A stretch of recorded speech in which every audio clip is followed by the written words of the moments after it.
And at that point, my mother-in-law, who's at the top of the stairs, is screaming, and she's running down the stairs right at me. And I'm thinking, okay, this can't be good.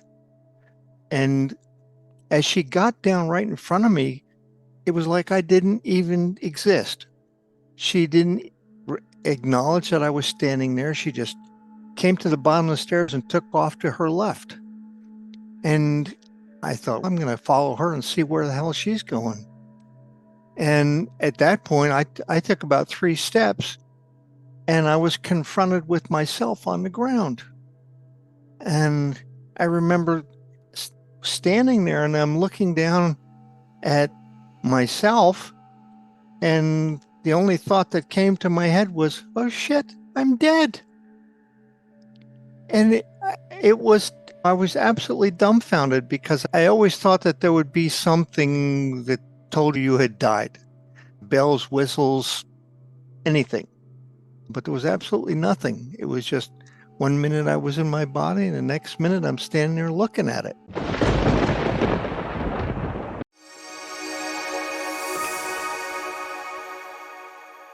My guest today is Tony Cicoria, who had a near-death experience, and I'm really excited to hear all about this. So, Tony, welcome. Thank you so much for joining us today. Well, thank you for having me, Lori.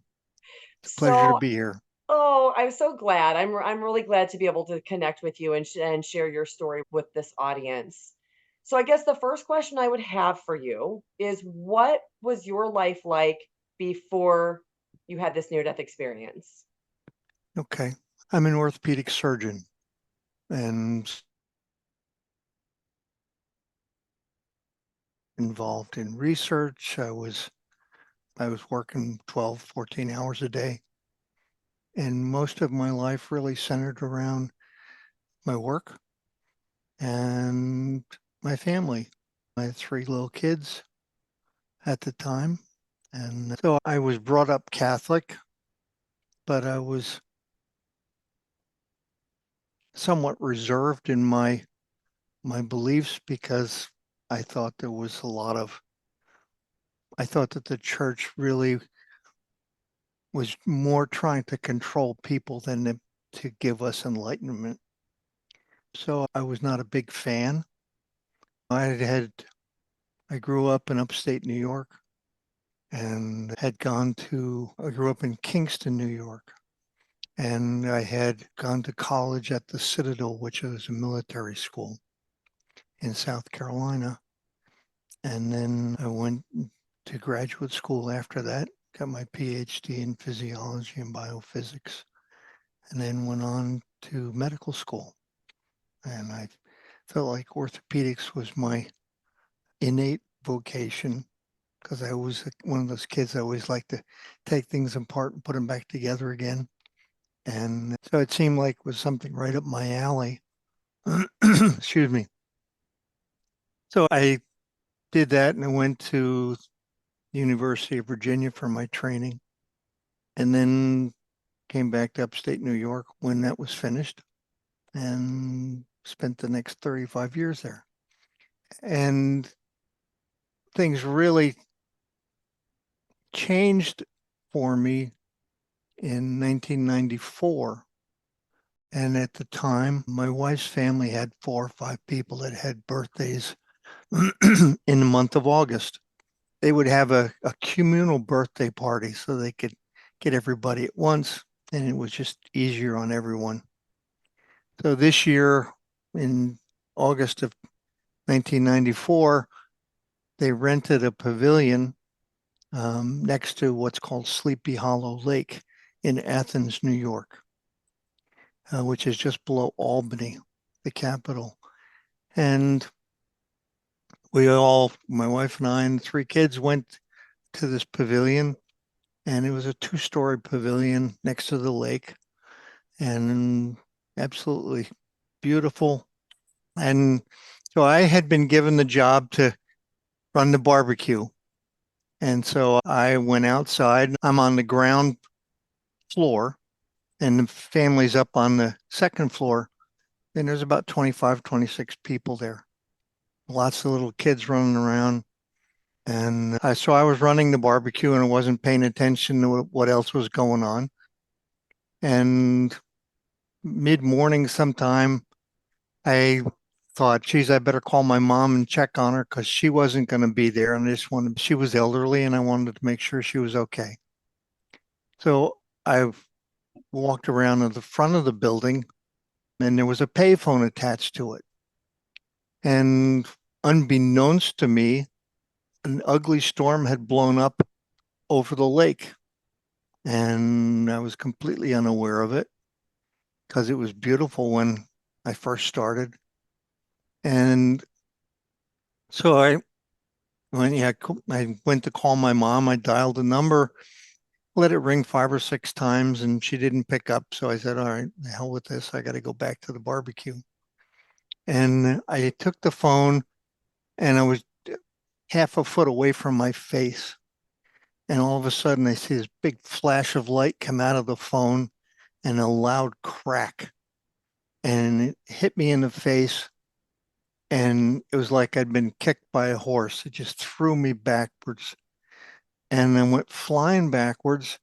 And then something really strange happened. As I was going backwards, I had the strangest sensation of moving forwards. And I was absolutely confused.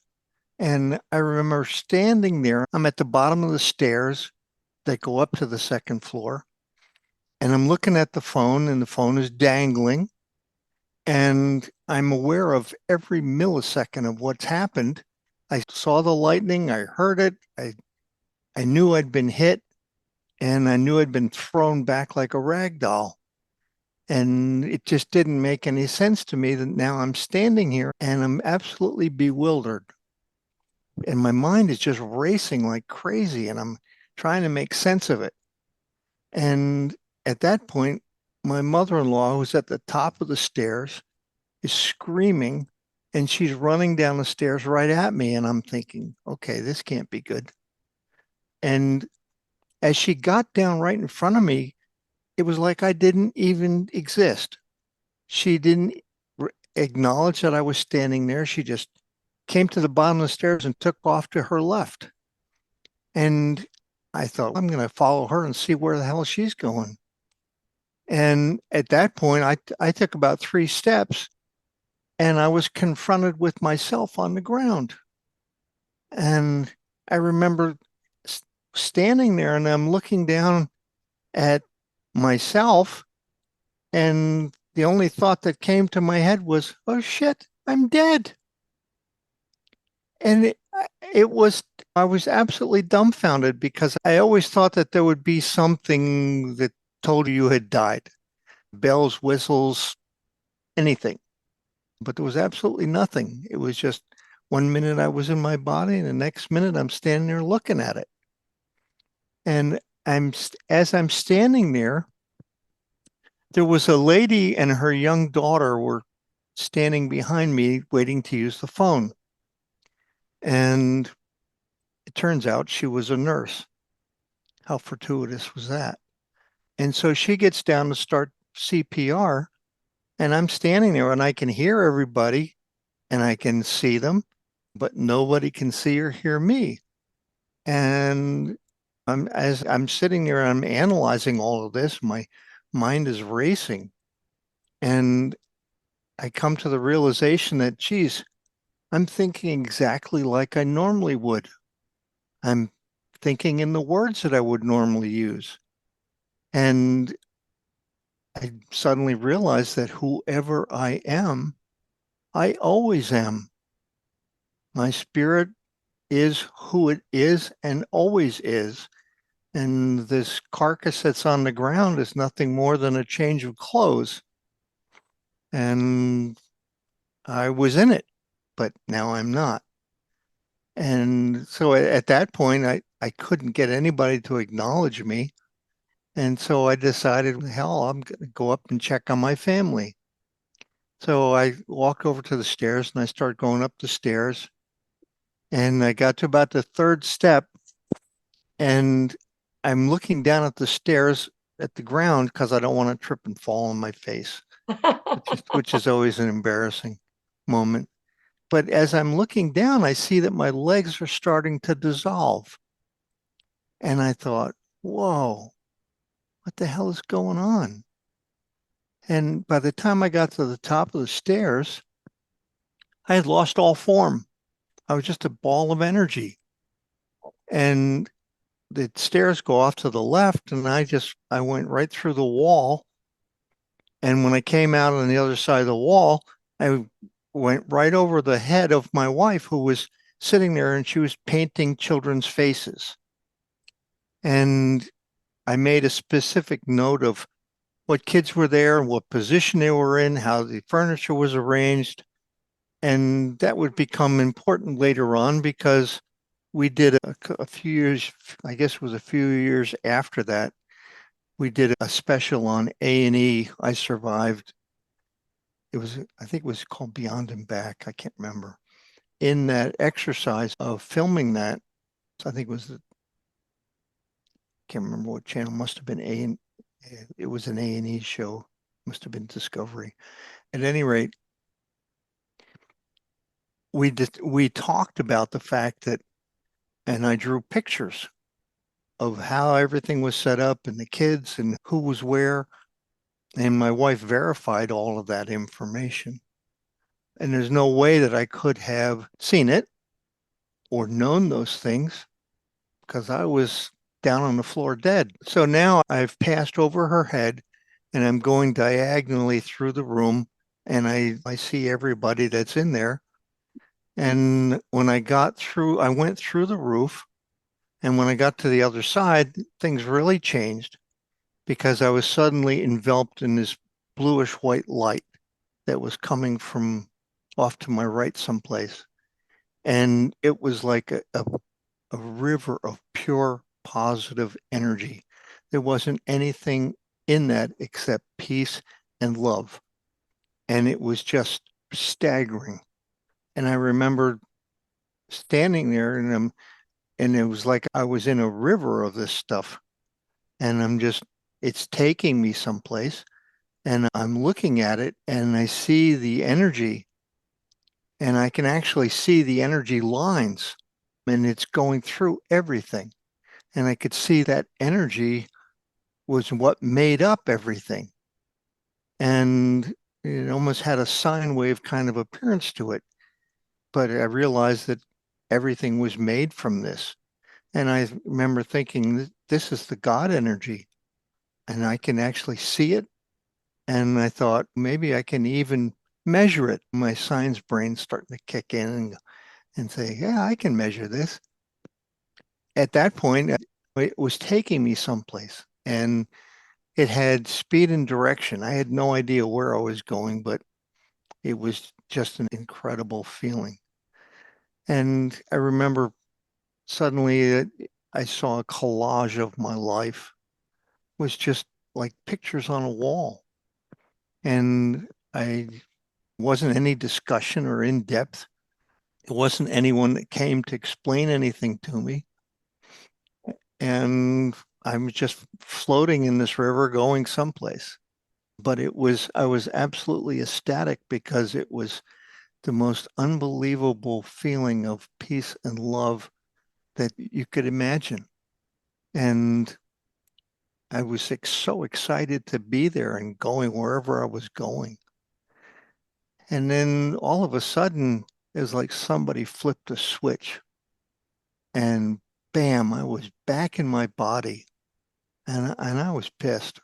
I really was. I remember thinking, please don't make me do this. I don't want to go back. I want to go wherever I was going. But I quickly came to the realization that that's not my choice. And suddenly I'm back in my body, and where the lightning hit me in the face, it was like somebody stuck a hot poker in it. And where it came out my foot, same thing. And I knew I was still unconscious because I couldn't open my eyes and see anything, and I couldn't say anything. And it took several minutes before I was able to open my eyes. And the lady who had been doing CPR had stopped, and she was just kneeling next to me. And I remember I wanted to say something to her like, thank you for saving my life. But the only thing that came out was, it's okay, I'm a doctor. And she just looked at me and shook her head a little bit and said, you weren't a minute ago. And I thought that was a really dumbass thing to say. So I thought, I'm not thinking very clearly. I'm just going to keep my mouth shut.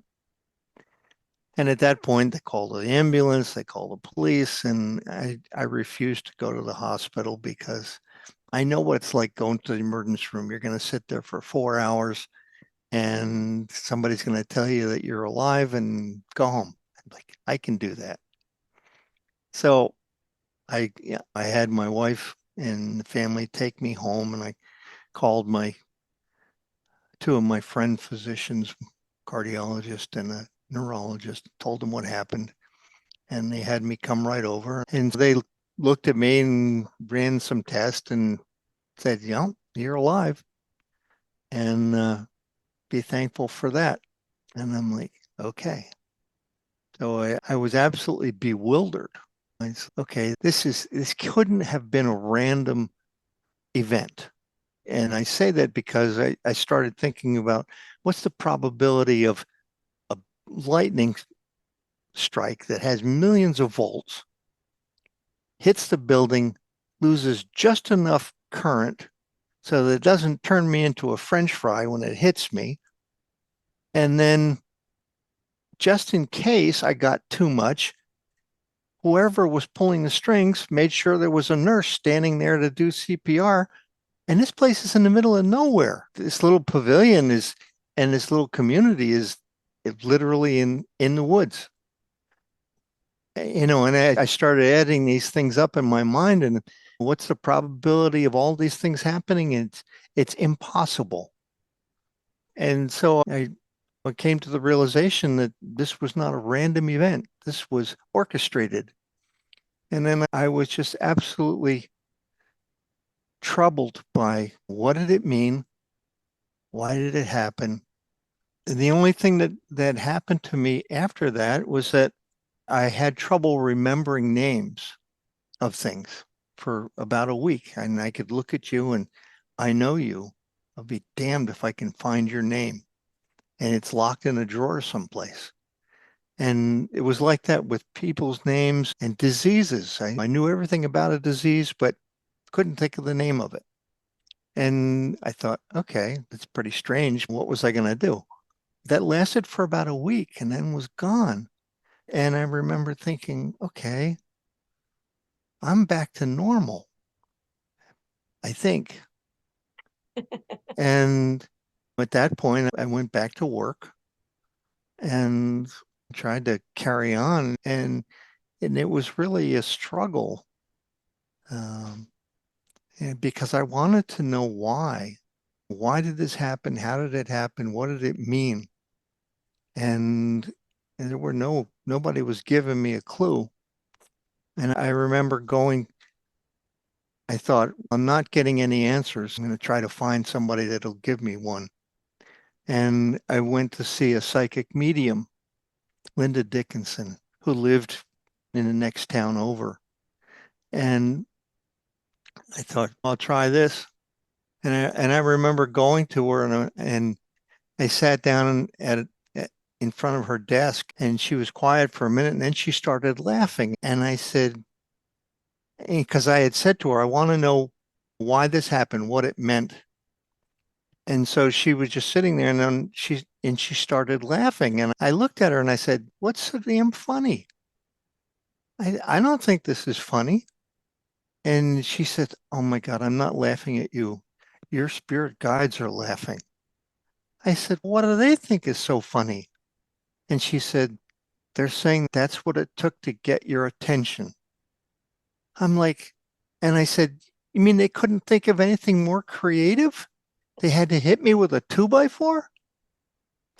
And that was the beginning of it. And then as I said, I went back to work. And about a couple weeks after the lightning event, I started having this incredible sensation to hear classical piano music, which was a big departure for me. I was a kid of the 60s. There was rock and roll, and there really wasn't anything else. My mom had made me take piano lessons when I was 7 for a year, and which I dutifully did under the threat of life and limb. And after that obligatory year, I quit because I had no interest in it. So I never really learned how to play or do anything. But now I've got this incredible desire to hear it. And it was so strong that I actually drove to Albany again, which was an hour from where we lived in Oneonta, New York. And I went to a music store which had classical piano CDs, which in the early 90s was not something you would find out everywhere. And a CD of Vladimir Ashkenazy, who was a famous Russian pianist, just seemed to jump off the shelf into my hands. And it was Ashkenazy playing his favorite Chopin. And I was so taken with it. I listened to it all the time. I made everybody at work listen to it. I made my family listen to it. And I'm sure they were all sick of it, but I was obsessed with it. And within a couple of weeks of that, I realized that it's not going to be enough to listen to this music. I need to learn how to play. And which is difficult since I didn't know how to play and I didn't have a piano either. I, undaunted by that, the next day, one of our babysitters comes by and says, I'm moving and I have this old upright piano that I love. Could I store it in your house for a year? And I'm like, okay, now things are really getting weird. And suddenly there's a piano. So I went out and bought some books. I thought I can try to teach myself how to play. And I went and bought all the sheet music on the CD. There's this magical thinking that I can do this. And what an idiot. Be that as it may, I thought I could do this. So I started trying to teach myself. And as I was working on that, it was probably a month after that. And I have a dream. And in this dream, it was like the dream was like an out of body experience.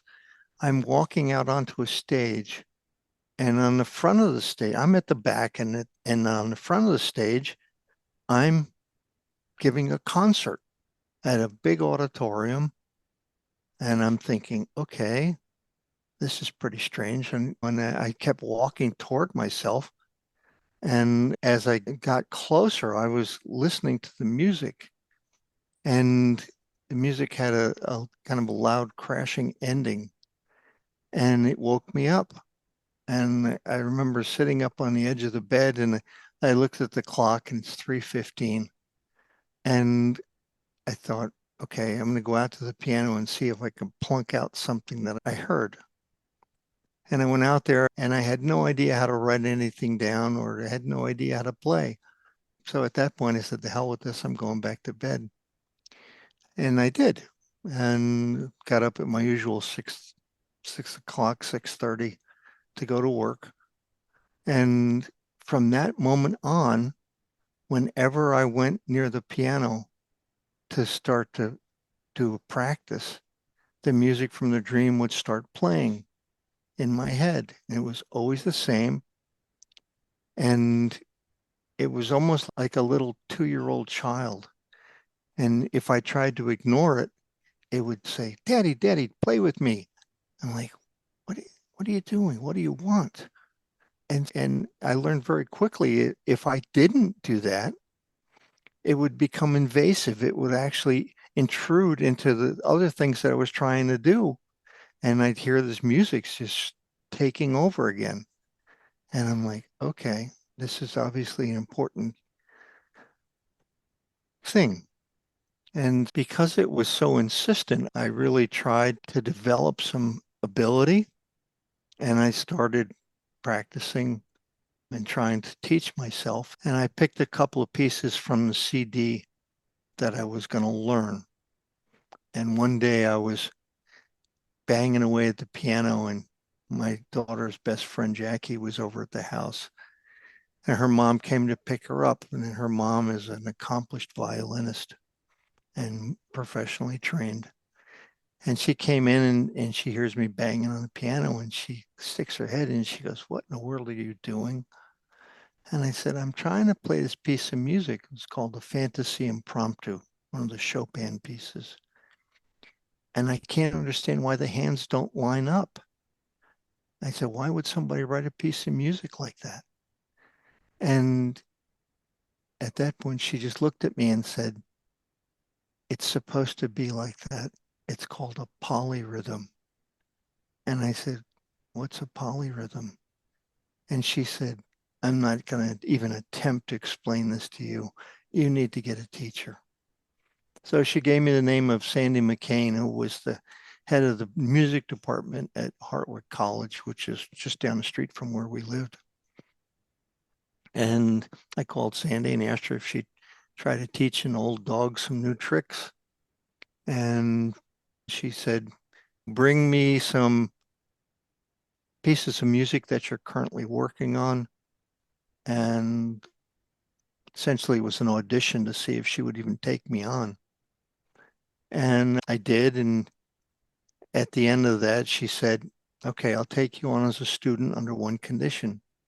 You're not allowed to play any of those things until I tell you can."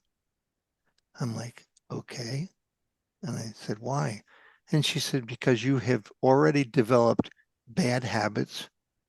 You've already made things difficult for yourself because you don't have an understanding of everything that's involved."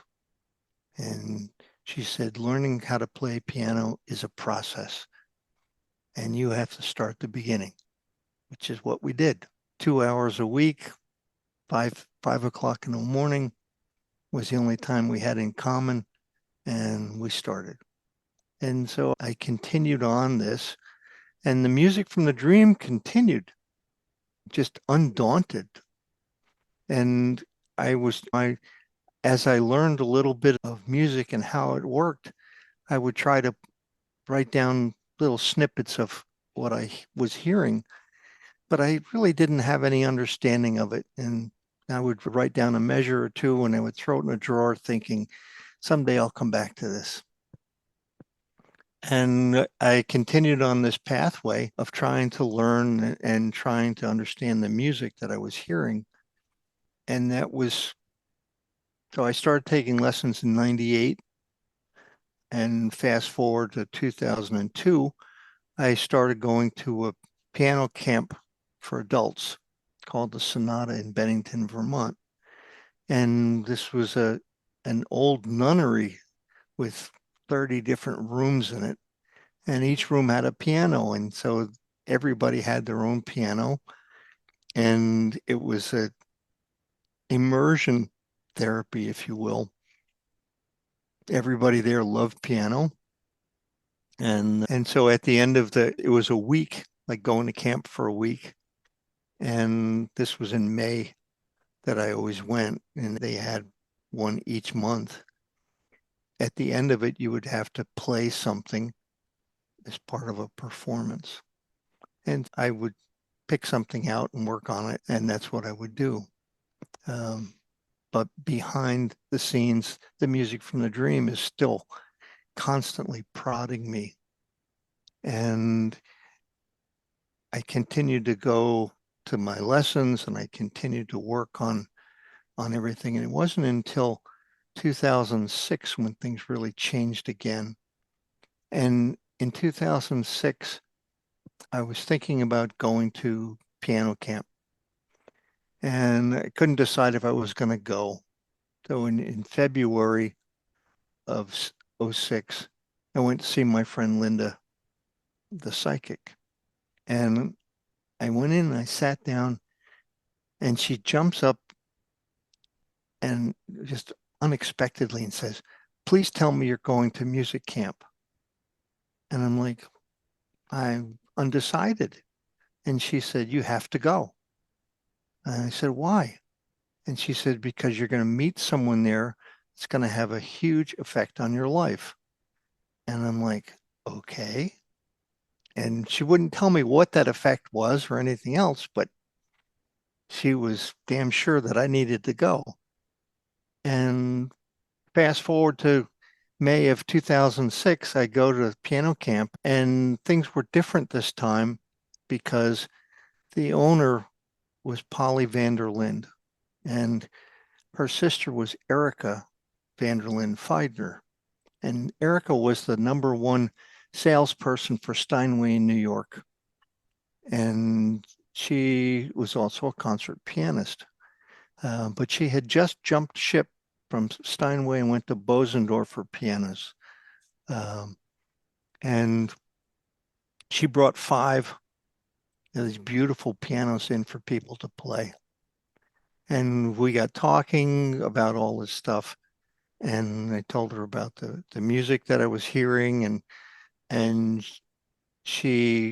I remember her talking about the fact that I was playing things that were way above what she would expect me to be able to do with the number of years that I've been playing.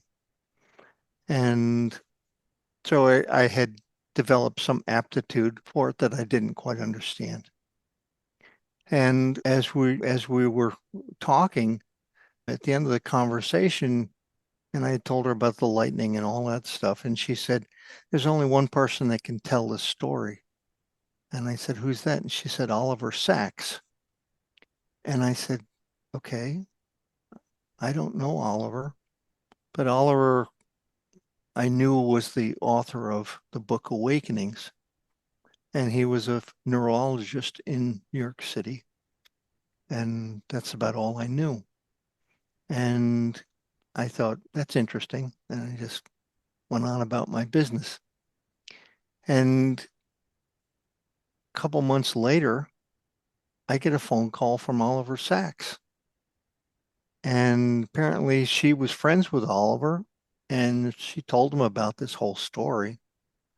And he calls me up and says, I heard about the story with you and the lightning and the music. And he says, "I have a number of people that I'm studying, and I was wondering if I could have you be one of my patients and come down to New York City so I can interview you." And I thought, sure, why not? So in August of 2006, I get down to Oliver's apartment and I get to spend a whole day with Oliver Sacks, which was absolutely breathtaking. What an amazing mind, an amazing man. And we spent literally the entire day talking about all this stuff, what it meant and what he thought happened. And at the end of that meeting, I'm standing in his doorway saying goodnight, and he looks at me with these piercing eyes he had. And he says, "The music from the dream went through an awful lot of trouble to get here. The least you can do is write it." And I was so taken with that, I thought, I'm going to do that. And so the drive home was about 4 hours. I had a lot of time to think about it. And when I got home the next day, I thought, okay, I don't have the faintest idea how to write music. And I was learning how to play, but that's a very different animal. And at that point, I went to a store and I bought a computer program called Sibelius. It's like writing music for dummies. And you use an electronic keyboard and you play the music and it gets translated into hard copy right there on your computer. And so and the thing that was interesting about it was the music from the dream was always the same. And it was my internal control. So whatever I wrote, if it didn't sound and match what I was hearing, then I was wrong. And I was so consumed by what Oliver had had given me as a charge that I spent the next 7 months every single day. And I would work from the time I got home. I would do my 12 hours, and then I would be back at the piano. And I would stay at that till midnight, 1 o'clock every night. And I was absolutely consumed by it. And it took me that whole time. And my goal was to play it for my piano camp in May of 2007. And so I finished it in time. I was able to get it written down, and I played it for my group, and it was well received. And I thought, okay, well, maybe the music will leave me alone. No, fat chance. Um, but while I was at piano camp, I got a call from Oliver. And he says, I was wondering if I could use you in my book that's coming out called Musicophilia, Tales of Music in the Brain. And I thought, sure, I don't have anything to hide. And he said, good, because you're chapter 1 and it's coming out in the New Yorker magazine in July of this year. I'm like, oh, I wasn't expecting that. But I agreed. And sure enough, the New Yorker magazine came out, and the article was a bolt from the blue. Went into great detail about what had happened. And suddenly the phone was ringing off the hook. And one of the first calls I got was from a guy named Carlton Clay. Carlton was the head of the music department at State University in New York in Oneonta, which was another college. And Carlton says, I've read the article and I was wondering if you'd come and teach a class. And I thought, wow, that would be interesting. I said, I'll do that. Great. And a few weeks later, he calls again and says, geez, I'm getting an awful lot of calls about this. And he said, would you play the music for the class? And I thought, sure. How bad could that be? And then I went on about my usual routine. And then a month later, he calls and says, geez, he says, I can't understand this. I'm getting absolutely killed with phone calls. People are asking about this, and would you consider doing a concert? And I said, no. I said, I have not the faintest idea how to do something like that. And somehow he talks me into it. And I thought, oh my God, what have I done? And I called my music teacher, Sandy, and I told her what I had done to myself. And I said, is there any way you can prepare me for this? And she says, yeah, but it's going to take you 3 to 4 hours a day. And I'm like, wow. So here we start. And,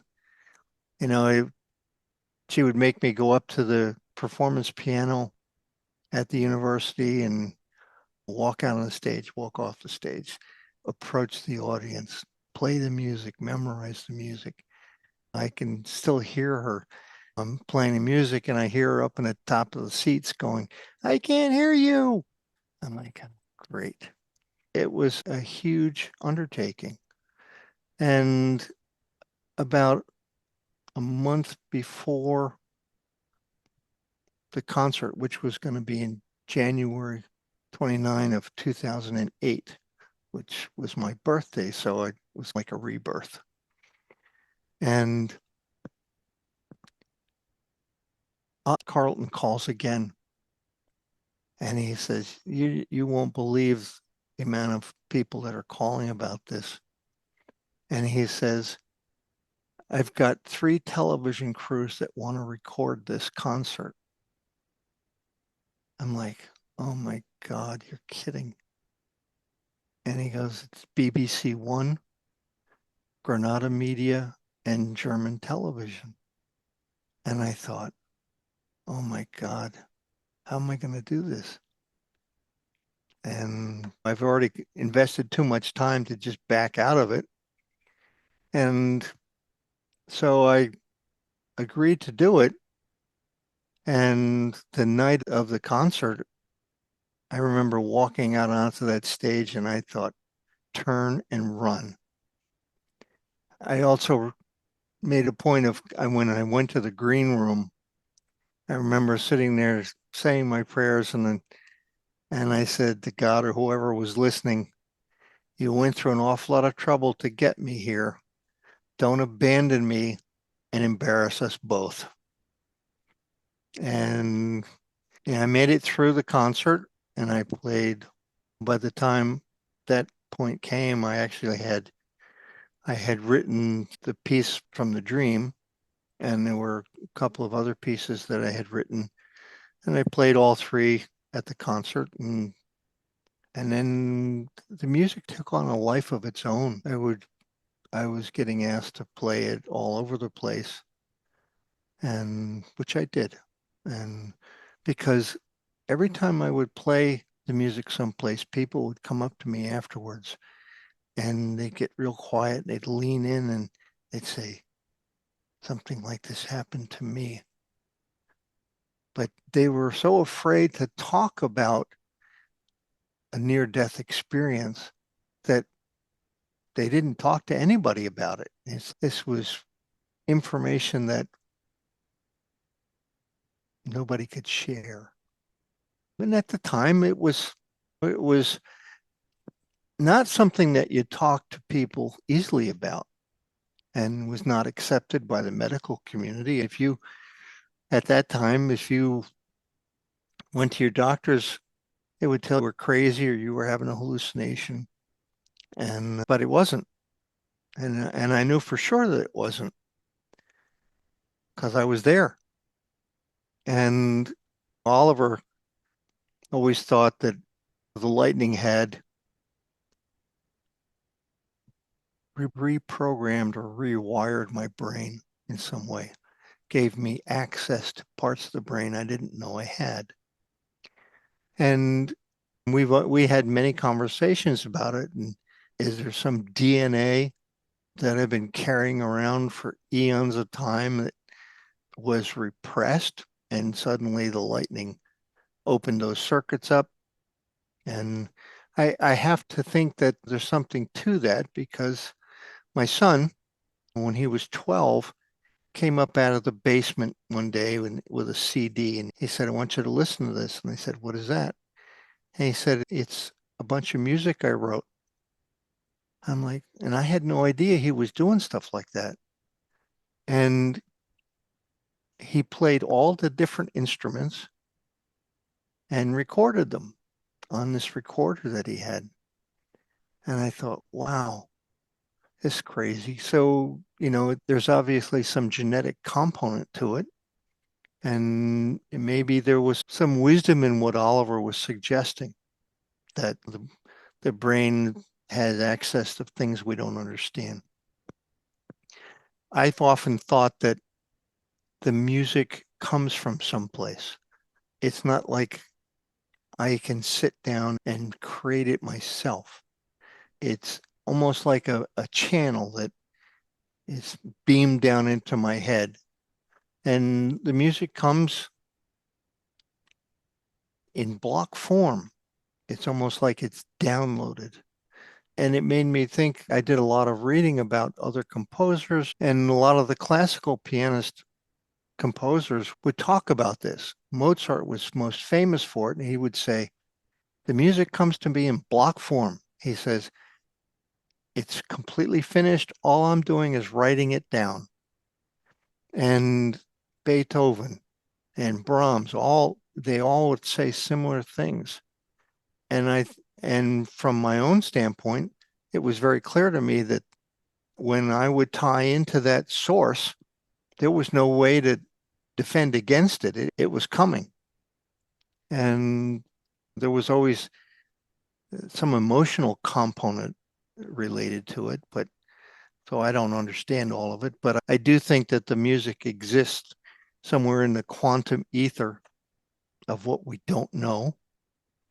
And we have very little understanding of how our brain actually works and how memory works and where it's housed. People have done lots of calculations that say that there's no way that our brain could have all of that information stored. It would have to be the size of a building. And so where is it?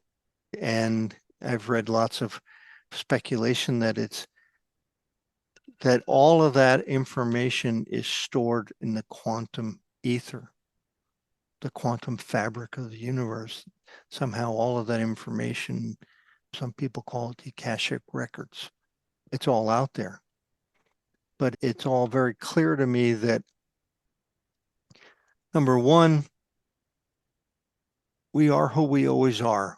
Our spirit, we have a duality. We have a spiritual presence and we have a physical presence. The physical dies, but the spiritual presence keeps it going on and goes on forever. It's immortal. And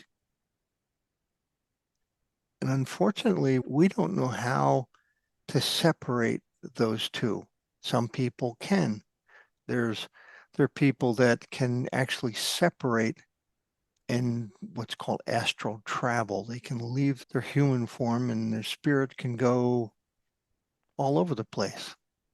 And there's actually an institute called the Monroe Institute. Robert Monroe was famous for pioneering the ability to do that. And there are other people that can separate and travel. I've had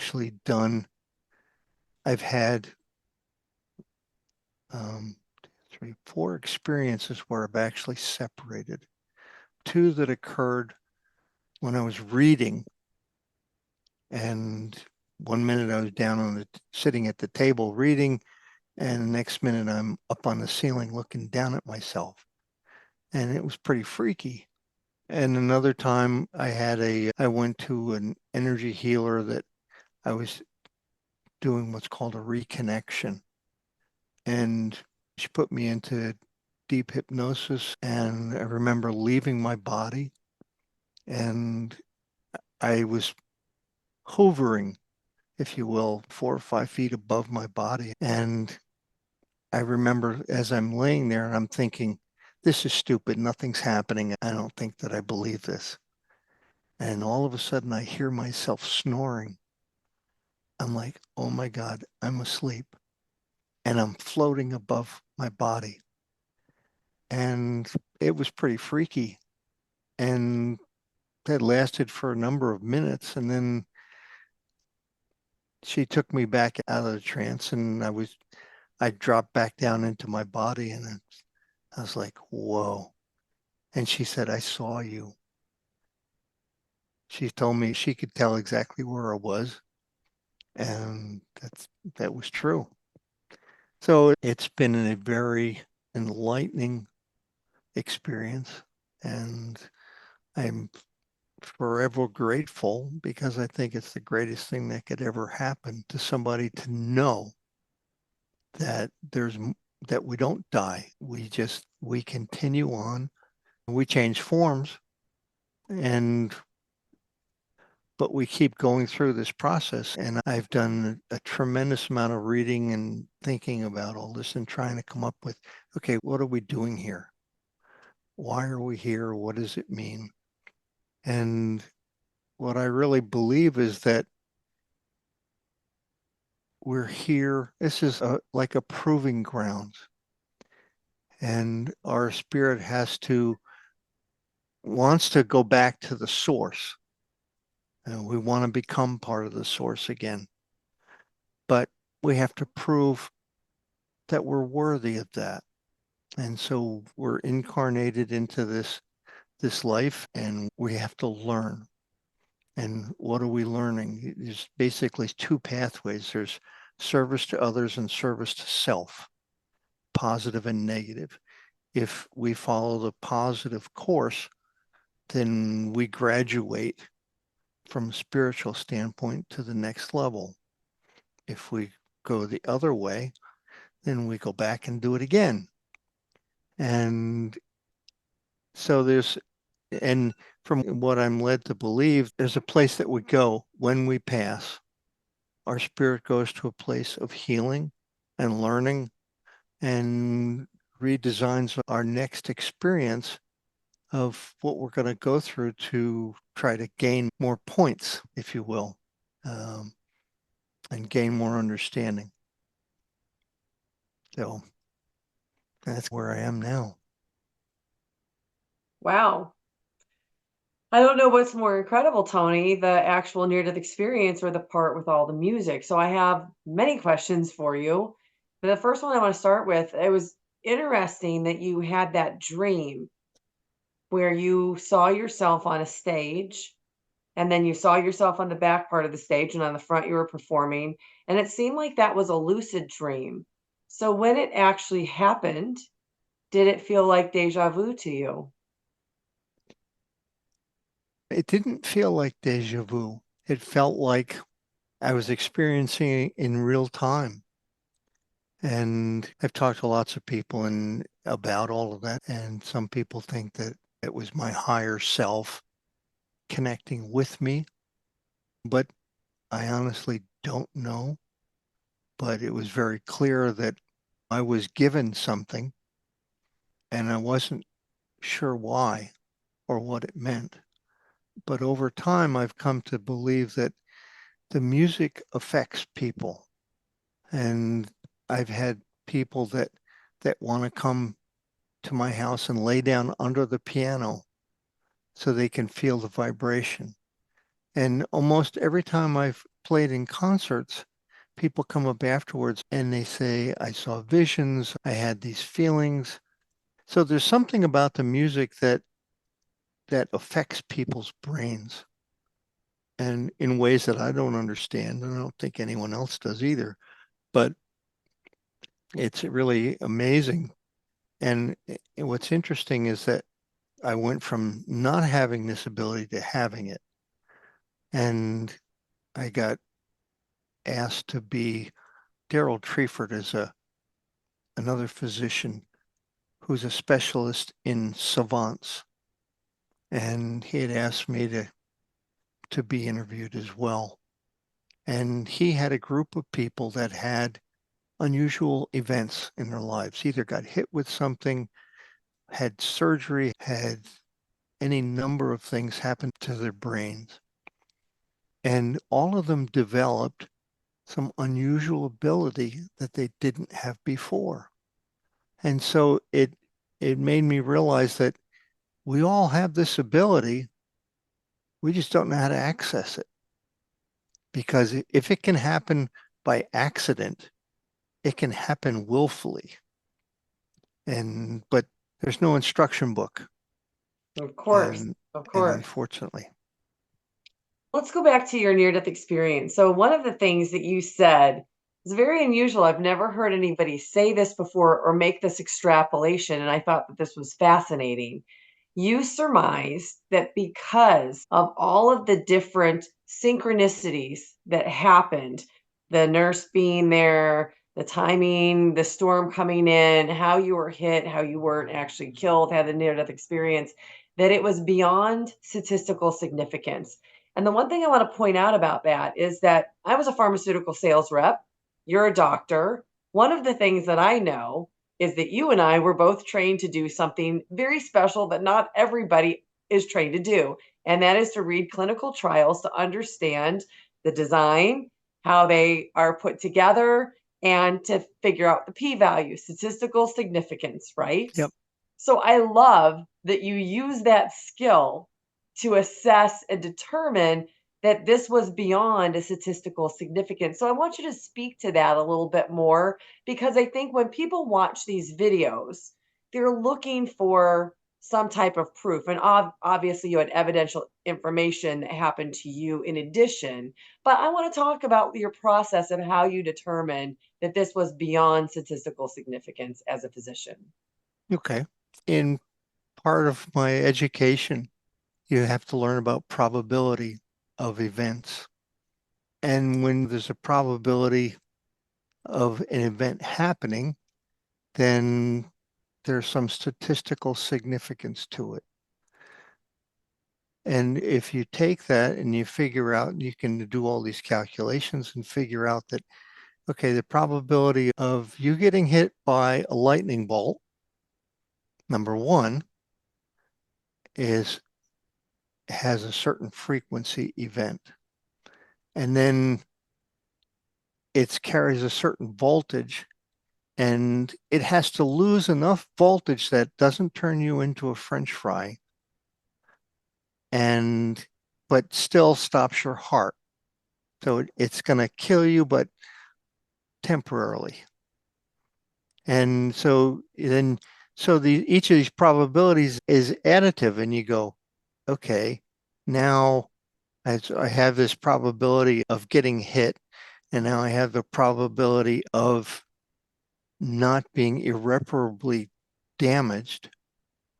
And then the next probability that adds into that is, let's stick a nurse standing there waiting for this to happen, and so that she can pull your butt out of the fire at the last second in case you get too much.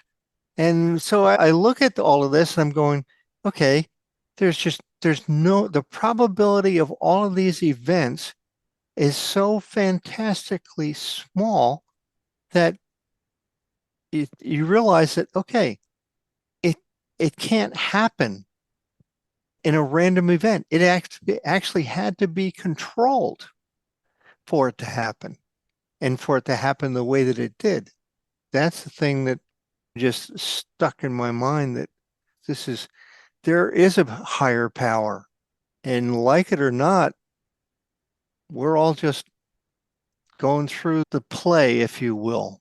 We come here and we star in a play, and we're going through all these actions, but somebody else is controlling it.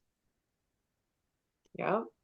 And then in addition to all of that, you had these confirmations through evidential information, meaning that you were able to talk to your wife and say, you were exactly positioned here, you had this child here, this was what was painted on this child's face. Seemingly no way that you could have known all of that because you're laying dead on the ground floor, a story beneath Yeah. her. So when you were able to talk to people, how fulfilling was it to get these confirmations? It's interesting. This was in the early 90s. But in the early 90s, you didn't talk about these things. True, very true, very different times. It was. And if I went to work and I told other physicians that I'm seeing dead people, they're going to call the state and say, you need to take this guy's license away because he ain't right. And that was a real consideration. So I was very careful about who I said anything to. And unfortunately, I kept it very close to the vest. And it wasn't until Oliver just took it out of the closet and made everybody look at it that it really changed. And that evolution is still occurring. I've taken part in a number of teaching videos now that are being offered at medical schools, where they're trying to teach young physicians that this is something you got to deal with. This is going to happen to people, and you need to be prepared. And don't you dare tell them that they're crazy. Well, that was actually one of the questions I had written down to ask you. You're an orthopedic surgeon. You had to have encountered, and maybe not, somebody along the lines that told you that they had some type of an out of body experience, or had that never happened to you before as a physician? It had not happened to me before, but I grew up in an old house that was built in the late 1700s. It was an old stone house, and it had visitors. And when I was a kid, I was scared to death of the attic, and I always felt like somebody was watching me. And it wasn't until I was in college and I came home, I was visiting, and I'd been out with some friends and had a few drinks, and I climbed into bed and I was having trouble sleeping, and I rolled back over onto my right side and opened my eyes, and somebody was standing there. And I thought, okay, you're hallucinating. You had too much to drink. You're tired. And I rolled back over on my left side and waited till I was wide awake. And I rolled back onto my right side and it was still there. And at that point, I absolutely freaked out and I screamed. I broke the door off the hinge and knocked all the lamps out of the way and went flying down the stairs. And of course, I woke everybody up. And I told them what had happened, and my mom, dad, and my sister, and they all were like, oh, yeah, we see him all the time. I'm like, what? You How were the come only nobody one ever left said out. anything? And my father said, you know what? One time I woke up and he was standing at the end of the bed. And my mother started talking about times that she would be walking up toward a door and the door would slam in her face, or she would hear somebody clomping their feet and walking up the stairs, and the door would open and close and nobody would come in. So there was a lot of stuff like that. So I had some indoctrination, nothing like what I went through. And I was absolutely convinced that what I saw was real. And my when it happened, and I told my wife about all this stuff, I don't think she really believed it. And it wasn't until the couple of years later when we did this thing for the A&E and I shared all of that information. I remember her looking at me like, oh my God, I didn't know that you knew all of that. And so I think that was the first time that she really believed that I was telling the truth. That had to be pretty validating. Yeah, it really was. And so there's just so many things that just spin around in your head with all this stuff. And all the synchronicities that follow. How incredible is it that you get your piano teacher from Harvard? Come on, down the street, and that's the person who's going to teach you how to play piano. Like, Oh where do yeah, you get a better yeah, teacher than that, right? yeah. She was trained at Juilliard, and Of course she was. she's incredible. Spirit sets you up completely. So, Tony, if people want to connect with your music, how do they find what you do? It's available. I originally put it out on what's called cdbaby.com, but I know that it's available through Amazon and all of the big music downloading companies, Spotify, etc. So it's out there. And then you also have a book, correct? Actually, I am writing a book. I have not finished it yet, and I'm hoping that this year I'll get my butt to finish it. Well, will you come back and talk to us again once you have your book done? Sure. Would love that.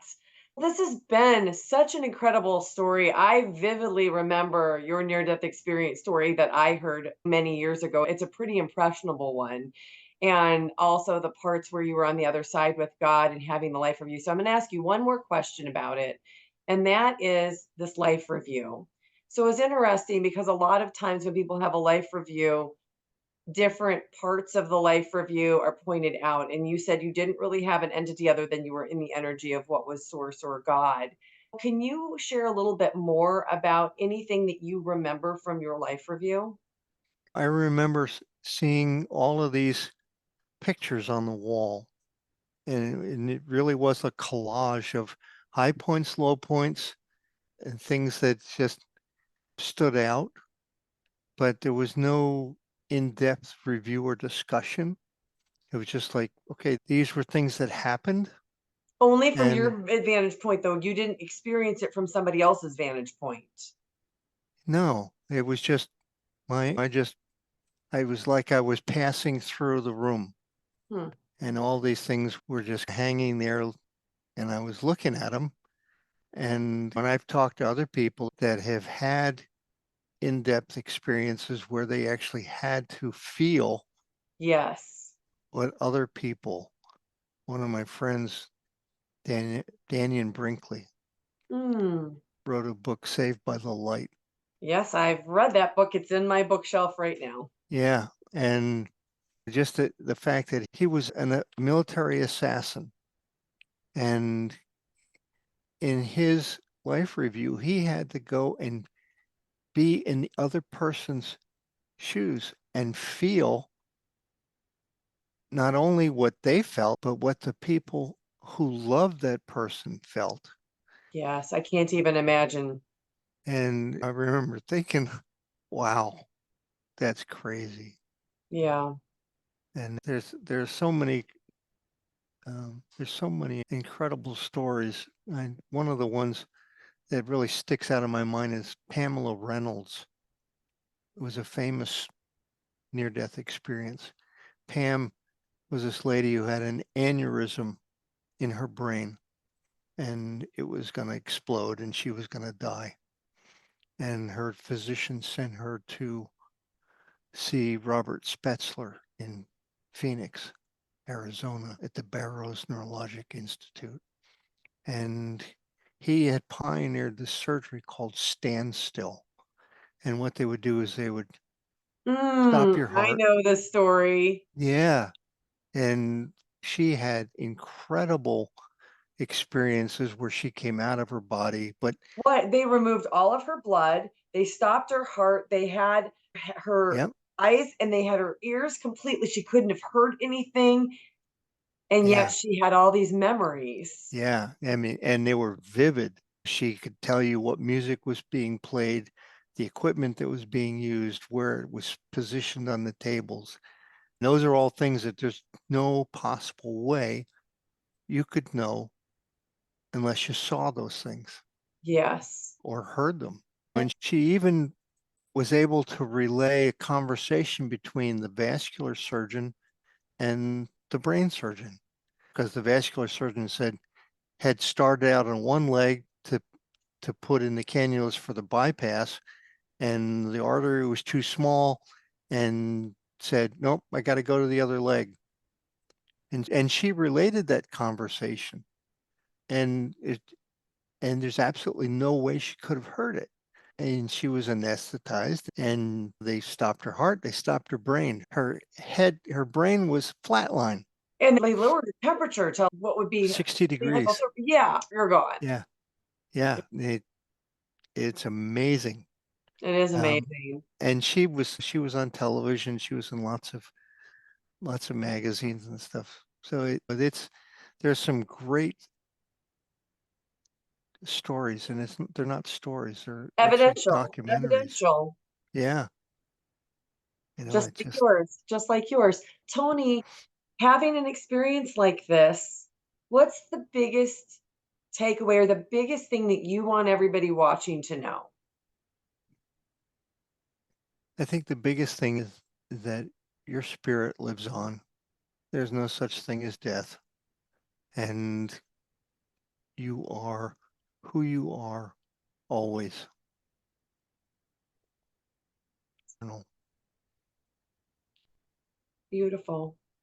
I want to thank you so much for you're coming welcome. on and sharing your story. Thank you for what you're doing to help contribute to the collective consciousness and waking them up. For you, you had to be hit, as you said, with a 2x4, struck by a Yeah, bolt of lightning in order for them to get your attention, your darn spirit guides. Hopefully, everybody else watching today doesn't have to go to that extreme because yeah. of someone like you sharing a story like this. Uh, it's a great experience, and I appreciate the ability to tell you. Oh, well, thank you so much. And thank you, everybody, for watching. Thank you. Next up, check out this playlist of other NDE interviews. Please can subscribe. It really helps this channel to grow so I can bring you more content. Thank you for watching. I'm so glad you're here.